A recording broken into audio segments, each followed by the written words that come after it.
Vamos a ver ahora otro tema que nos quedó pendiente de la prueba de hipótesis de dos muestras. Al comienzo, en la introducción del tema, comentábamos que íbamos a analizar dos casos generales. Uno era cuando teníamos muestras independientes y a partir de ahí íbamos a tener tres casos: cuando conocíamos la desviación, cuando no la conocíamos y cuando teníamos proporciones. Ahora, el otro caso que comentábamos se da cuando tenemos muestras dependientes. Y en ese caso siempre se utiliza el estadístico T. Solo hay un caso cuando tenemos muestras dependientes. ¿Qué entendemos por muestras dependientes? Por muestras dependientes estamos entendiendo que se analizan dos muestras, pero esas dos muestras contienen exactamente las mismas observaciones, pero observadas en diferentes instantes de tiempo. Entonces, digamos, se realiza una encuesta a ciertas personas o a ciertas casas o a ciertos carros o a la economía, y a esas mismas personas, casas, economías se les vuelve a hacer la muestra tiempo después para determinar si hubo un cambio entre ellas. Entonces, como la muestra es la misma, estamos hablando que es una muestra dependiente porque son las mismas personas o los mismos objetos a los que se les está aplicando la muestra. Y lo que buscamos determinar es si hubo o no un cambio a lo largo del tiempo. Este tipo de muestras que están relacionadas se les denomina también como muestras apareadas. Para poder determinar si hubo un cambio o no significativo a lo largo del tiempo, tenemos que utilizar dos fórmulas. La primera es encontrar la desviación estándar de las diferencias, y la segunda es calcular el estadístico T empleando el promedio de las diferencias, la desviación estándar de las diferencias y la raíz cuadrada del número de observaciones. Entonces, con esto vamos a ver nuestro primer ejercicio. Nuestro ejercicio.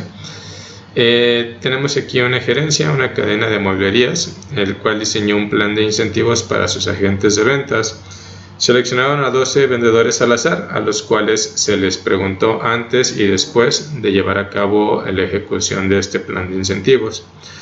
Lo que queremos determinar es si hubo un aumento significativo en los ingresos semanales de los vendedores debido a este plan de incentivos que llevó a cabo la compañía. Para ello vamos a utilizar un nivel de significancia del 5%. Y bueno, aquí tenemos los datos. Este es el salario que ganaban estas personas antes de llevar a cabo el plan de incentivos, y este es su salario una vez que se llevó a cabo el plan de incentivos. Lo que queremos determinar es si realmente podemos decir que hubo un aumento en los salarios o si tenemos que decir que estadísticamente se mantuvo igual. La prueba de hipótesis, como las hemos manejado, son unas pruebas de dos colas, y la prueba nula, la hipótesis nula, corresponde a decir que en promedio los salarios del tiempo 1 son igual a los salarios del tiempo 2, es decir, que en promedio ganan lo mismo antes que después. Si rechazamos esta hipótesis, entonces tendríamos que decir que no, que sí hay una diferencia, entonces que se gana diferente antes y después del plan de incentivos. Para llevar a cabo entonces tenemos que calcular nuestros dos valores, la desviación estándar de las diferencias y calcular el estadístico T. Primero pues vamos a calcular la desviación estándar de las diferencias. Esto es calcular, primero tenemos que calcular la diferencia, da igual si restan antes menos después o después menos antes, pero hay que calcular la diferencia entre cada uno de estos valores. Y con estos valores, con esta nueva columna de valores, vamos a calcular el promedio, que sería el promedio de las diferencias, y vamos a calcular la desviación estándar muestral, primero calculando la varianza y después sacando la raíz para encontrar la desviación estándar. Esto, lo hice en Excel. Las diferencias: 320 menos 340 me da menos 20, 290 menos 285.5, así sucesivamente con todas.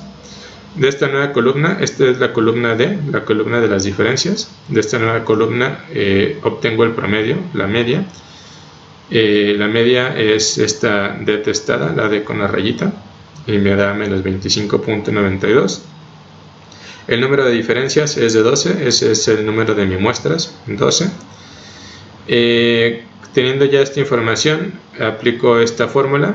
Si en la raíz cuadrada es la varianza, entonces tengo que restar cada uno de estos valores menos el promedio, elevarlo al cuadrado, sumarlos todos y dividirlo entre n menos 1. Y una vez que encontramos la varianza, le saco ahora sí la raíz cuadrada y encuentro la desviación estándar muestral, la cual me da 40.79.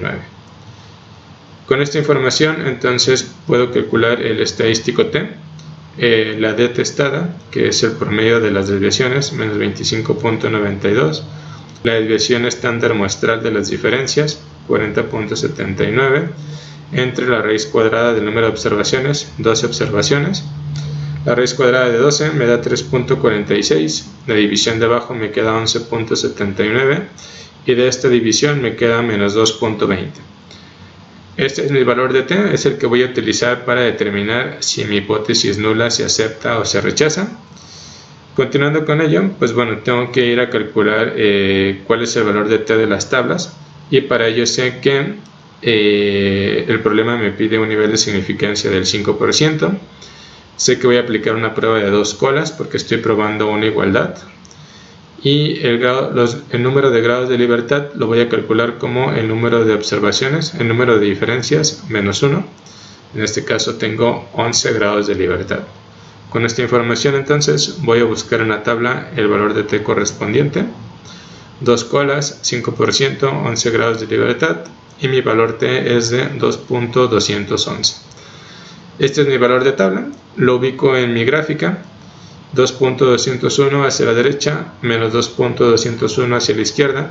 Si mi valor t calculado por la fórmula queda entre estos dos valores, entonces no podemos rechazar la hipótesis nula, estaríamos aceptando la igualdad. Pero si calculamos un valor que sea mayor a 2.201 o más negativo que menos 2.201, entonces tendremos que rechazar nuestra hipótesis nula. Recordando el cálculo, nosotros calculamos un valor t de menos 2.20, que si lo ubicamos en nuestra gráfica está justo antes del menos 2.201.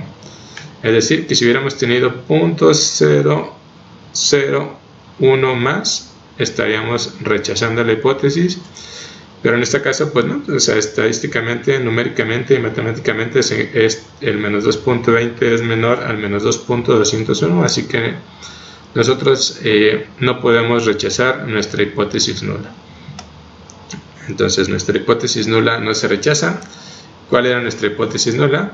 La hipótesis nula que planteamos era que el promedio de los salarios antes de aplicar el incentivo era igual al promedio de salarios después de aplicar el incentivo.